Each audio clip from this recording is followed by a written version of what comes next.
We want the freedom and liberty to make choices in our own lives as long as those choices don't put others in harm's way. So marriage equality is a good thing. How can there be a decision in anyone's life, in any woman's life, harder than abortion? How can there be a more difficult choice? But who is the person that should make that decision? When it comes to that decision, the woman involved should be making that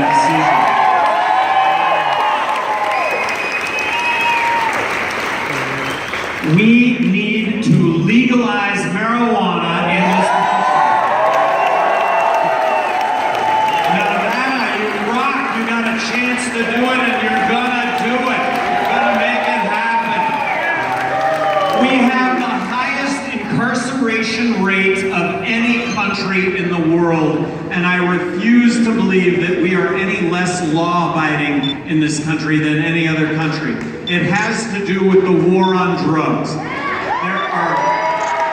There are tens of millions of Americans who are convicted felons in this country that, but for our drug laws, would otherwise be tax-paying, law-abiding citizens.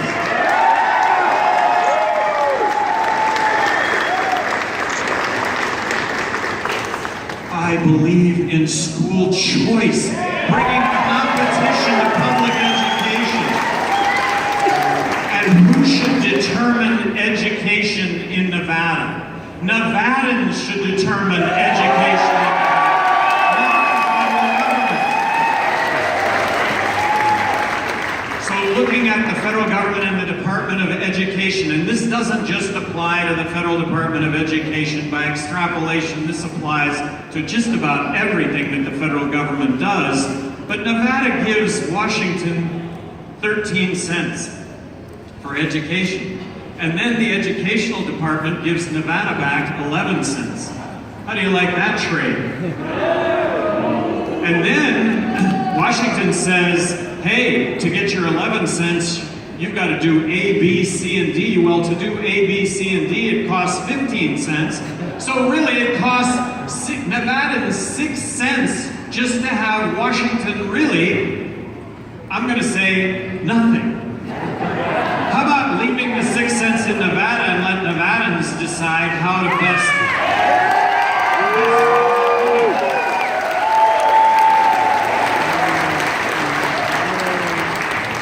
I am opposed to the death penalty as public policy.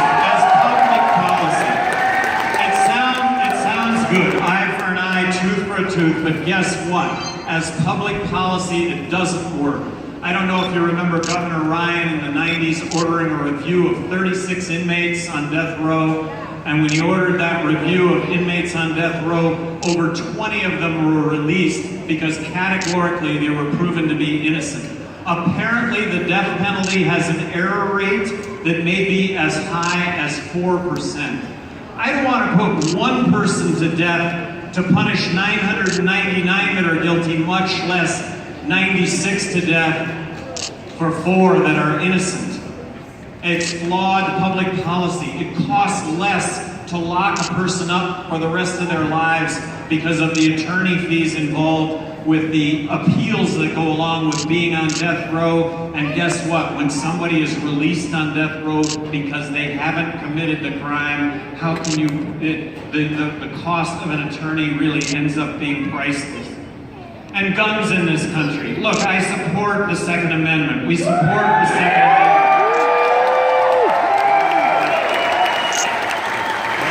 But we should be open to a discussion, a debate on how we keep guns out of the hands of the mentally ill. I mean, we should be open to that discussion. And we should be open to a discussion on how we keep guns out of the hands of would-be terrorists. We should be open to that discussion. And as President of the United States, I would love to understand what transpired between the FBI and the shooter in Orlando, in that they actually interviewed him a couple of times. I'll bet they have some real ideas about how we should move forward. And the military.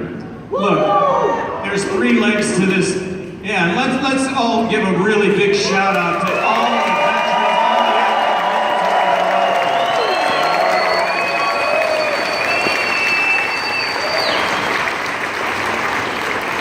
There was a poll done a couple of weeks ago among active military personnel on whom they favored to be President of the United States.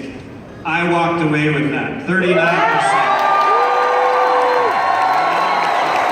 And what that says is that we will have an impenetrable and invincible national defense. But when we involve ourselves militarily in regime change, it has the unintended consequence of making things worse, not better. When we militarily intervene, things have unintended consequence. And you can't make this up. And it wasn't really purposeful, but Iraq, and we're involved in regime change, had the unintended consequence of really birthing ISIS, if you will.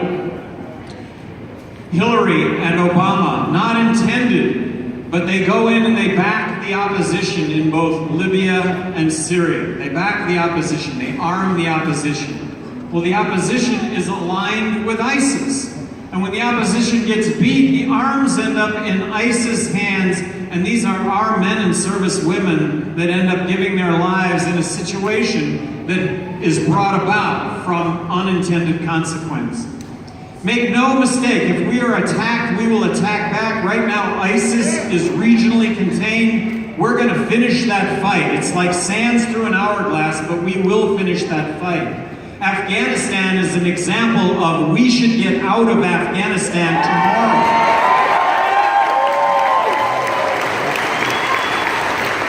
Originally, and I supported it originally, we were attacked. We went in to get Al-Qaeda and Osama bin Laden. But after 7 months, we got rid of Al-Qaeda. We could have left our options open to come back for Osama bin Laden. But look, for all of the negative consequence that will occur tomorrow for getting out of Afghanistan, those same circumstances are going to exist 20 years from now, if that's when we decide to get out, or for some, I guess we're just going to be there forever.